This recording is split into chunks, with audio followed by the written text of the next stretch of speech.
Next question पे आते हैं। A and B are the non singular matrices of same order with determinant of A, मतलब A का determinant आपको दे दिया गया है और पूछ रहा है कि इसका वैल्यू बताइए। बी इनवर्स, देखिए क्या पूछ रहा है, B inverse A B N to the power 2, मतलब होल स्क्वायर पूछ रहा है।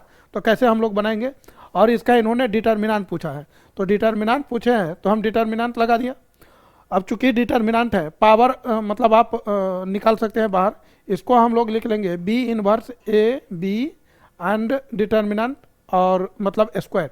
डिटर्मिनेंट का प्रॉपर्टी है कि यदि जैसे ए का पावर, यहाँ पर आपको कोई ए है, मैट्रिक्स ए पावर एन है, तो आप इसको ऐसा भी लिख सकते हैं, determinant of A to the power N.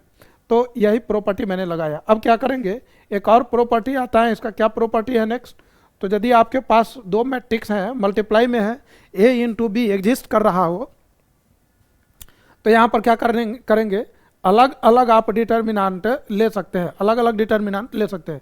तो यहाँ भी हम लोग वही करने वाले हैं, बी इनवर्स का डिटर्मिनेंट फिर ए का डिटर्मिनेंट, फिर बी का डिटर्मिनेंट एंड पूरे का होल स्क्वायर।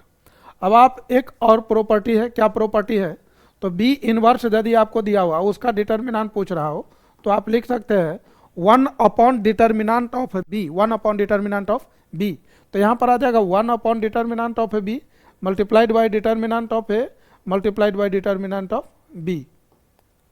पूरे का होल स्क्वायर है तो होल स्क्वायर मैंने लिखा। अब यहाँ से ये और ये कैंसिल होगा, डिटर्मिनेंट ऑफ ए का होल स्क्वायर। चूंकि आपको यहाँ पर दिया हुआ है डिटर्मिनेंट ऑफ ए 5 है, सो दिस इज 5 स्क्वायर, और ये आपका आंसर आएगा 25। This is the answer.